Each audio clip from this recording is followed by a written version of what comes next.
Monsieur Seck répond, ma conviction est que l'affaire Ousmane Sonko, il faut la régler selon la loi, qu'on tue 90% des Sénégalais et que les 10% restent en vie. C'est ma conviction. En fait, non, est-ce que lii laa wax exactement du lii. est-ce que lii laa wax kon Exactement xam nga ni lii xam nga ni correct li nga ma def tooñ la ah. parce que tooñ mënta weesu lii wóor na leen ni waxuma ko parce que lii c'est très grave parce que ñi ngi may wax loo xam ne ay fen la musuma wax li dañ ko réglé contre man maa wax li donc boo nee tribunal des pairs nga boo bëggee crédible non seulement ils sont pas crédibles parce que li ñu wax ne maa ko wax ay fen la musuma ko wax. Yérim. non déglu musuma wax li mais may mun na lii la wax wala moo ne. mais Yérim. waaw Yérim da nga ne. waaw. alors dites mais Yérim aussi. mais musuma wax li. waaw mais reconnaître que musuma wax li. Ce que j'ai toujours cru, c'est que le problème d'Ousmane Sonko, il faut le régler définitivement. Oui. Parce que depuis 2 ans, ça empoisonne la vie de tout le monde. Oui. Ensuite, vous dites plus loin, l'affaire Ousmane Sonko, il faut la régler selon la loi. Et quand on applique la loi, même s'il faut, même s'il faut, même s'il faut tuer 90%. non waxul bil s'il faut de dañ ni man maa ni contre non waaw loolu la ñu dugalul ci seen communiqué. li nga wax ni c'est grave.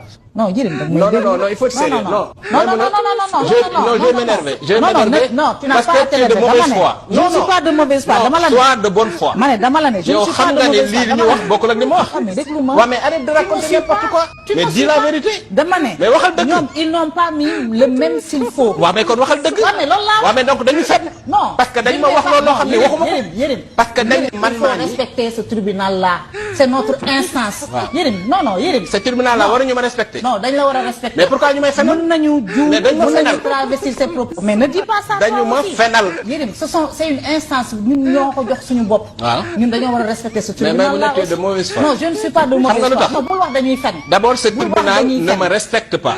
non defal nag d'abord ce tribunal ne me respecte pas. xam nga lu tax waaw déglu ma. C'est vrai que y a une modification de vos propos. C'est faux. Je vous le concède. waaw léegi pareel ma léegi may ma wax nag. juumte la. waaw may ma wax parce que mënuma interroger ba pare di wax.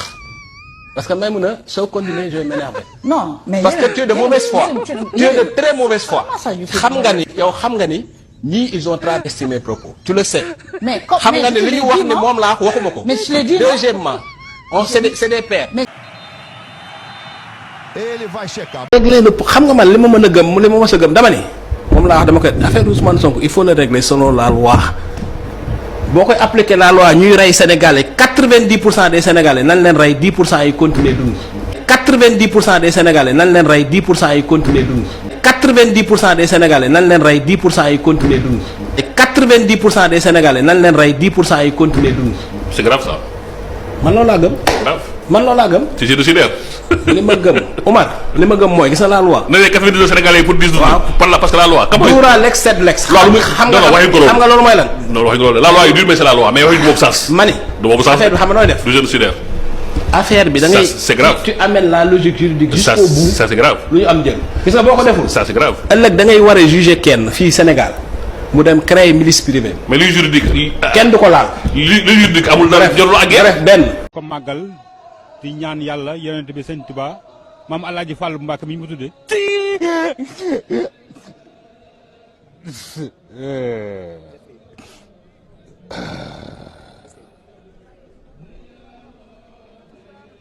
yàlla na yàlla yokk xéewal yi defal ñu ko defal ko mboolem jullit daal.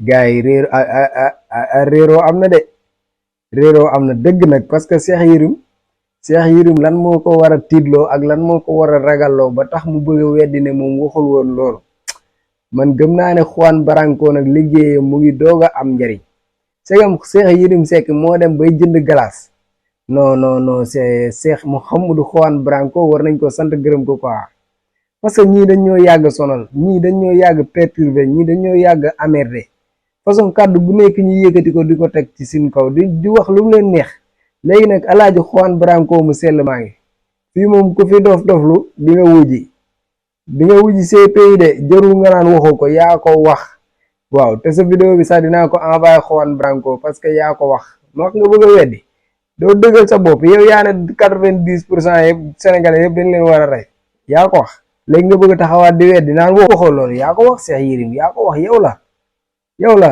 kii doon wax ki sol yërewu noir bi yow la bu dul yow nuroo ngeen torop tey mënumaa gëm ne sax nuroo la kii yow la voilà man nag lan moo la tiitloo ak lan moo la ragalloo ba tax nga bëgg a wëlbati ko waat defaat sa émission bu gaaw dem si Maimouna Ndour moom tamit mu ragal mu ñeme yàlla bay bëgg a dee naan la gars yi dañoo wëlbati say wax fii Maimouna Ndour fii kenn wëlbati fi ay waxu Cheikh Yérim Seck li mu wax mu ngi nii moom bindu ko da ko wax si làmmiñ vidéo la du audio du dara vidéo la moom moo ne 90% yëpp dañ leen war a waay boo sawaay na ko li nga wax c'est grave mu ne waaw maa ko wax léegi yéen doo leen assumer rek comme yow yaa wax loolu assumel alaaji Cheikh Mouhamadou Branco mi ngay ragal nii ba bu nga xam ne fi li ngay ragal yëpp dina am yow ak say morom nag yéen yow ay Xaadim Samb ak ay Moustapha Diakhaté woo Ahmed Suzanne Camara woo yéen ñooñu ñëpp ak ñeneen ñi ma limagul Mbam May ñaa yéen ñëpp ba bu ngeen waajal seen bopp te ngeen xam ne yéen ak Juan Branco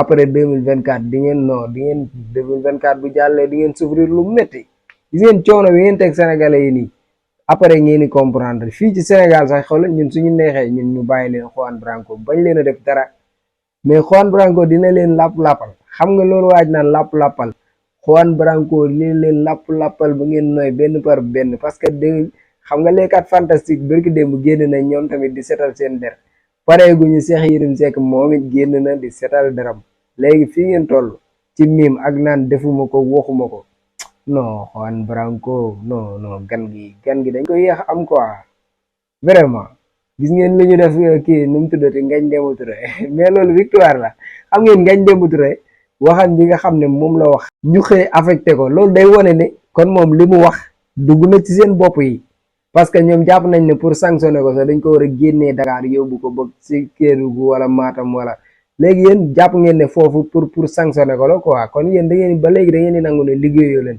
ndax boo leen liggéeyoon Dakar Matam ak Tamba ñooy yem fu mu ci mënti nekk dafa warul sentir ne fii mooy Dakar fii mooy Tamba wala fii mooy Matam parce que liggéeyoo leen xam ngeen ne foofu defoo leen fa dara Kolda ak Matam ak Ziguinchor ci yem liggéeyoo leen fenn yéen jàpp ngeen ne Sénégal moom mooy Dakar moo tax ko leen bëgg a mbugal pour yéen da ngeen ko war a génnee Dakar pour mbugal ko pour yéen na génn Dakar mooy day sonn mais Dakar kese du Sénégal te def ngeen loo xam ne boo leen ko xamoon non après ngeen comprendre parce que Ngagne Demba Touré intellectuel wu toll ne moom genre yi dañ leen a soxla ci région yi dañ leen a soxla ci département yi ndax ñoom bu dee dañoo yem biir Dakar ñooñu noonu nekk ci village yi duñu am sensu am genre Ngagne Demba Touré yi léegi nag bëgg nañ genre Ngagne Demba Touré yi donte ne Pastef am na ci lu bari Pastef am na ay Ngagne Demba Touré yu bari de mais gars yi ñoom xam nañ ne man Ngagne Demba sama féete la ñoom yéen ñëpp xam ngeen loolu man Ngagne Demba man maa ko féete woo parce que li ma gis ci moom man maa ko xam man dofuma damay xalaat bu baax te Ngagne Demba dama koy yàgg bàyyi xel quoi mais dama bëgg ngeen jël Ngagne Demba Touré yi nekk biir Pastef ngeen tas leen am na beneen Ngagne Demba Touré muy Bassirou Diomaye Faye yéen a ngi ko denc ci kase boo leen ko génnee tas leen ko ci raison yi affaire loolu day gën a yaatal liggéeyu Pastef quoi yeneen yaakaar ni ngeen yàqate fekk ne yéen a ngi defar li leen tiitloo nag mooy Cheikh Mouhamadou Branco waaji Juan kooku du nitu fii xale bu ndaw la mais yéen ñëpp lay ñuus quoi noonu laa koy waxee dina leen ñuus parce que yéen da ngeen a réew ba nekk biir Sénégal jàpp ne yéen jàppee seen bopp ay buur quoi yaakaar ne Sénégal ay mbaam lañ yéenee ay nit lu mbalit moo leen jig xëpp ñu ko ay dañoo war a rey ñi wax Xaadim Samb nee na fi président dafa war di rey di tëj Ahmed Suzanne Camara ne Ousmane Sonko dañ ko war a rey keneen ak keneen ku nekk yéen seen xeeti wax xaari Moustapha Diakhaté sax laa koy woowee seytaane boobu moom tamit yéen ay waxu rey rek ngeen di wax léegi nag Alaaji Juan Branco ubbi na dossier pour yéen te CPI la leen yóbbu cour pénal international 11500 foofu africain yiñ fa yóbbu ñu rëcc bariwul de bu ngeen waajal seen bopp nag falaayam ak yéen rab ndayam li du réew waay mais doon sénégalais moo metti ndayam man gëm naa ne yomal xiyaam sénégalais du dugg safara à part ñu nekk ci nguur gi yàlla bés bu dugalee safara ñii pauvre yi non ma xam ne injustice am na yomal xiyam man yàlla gëm naa ni du dugal ñii nii safara quoi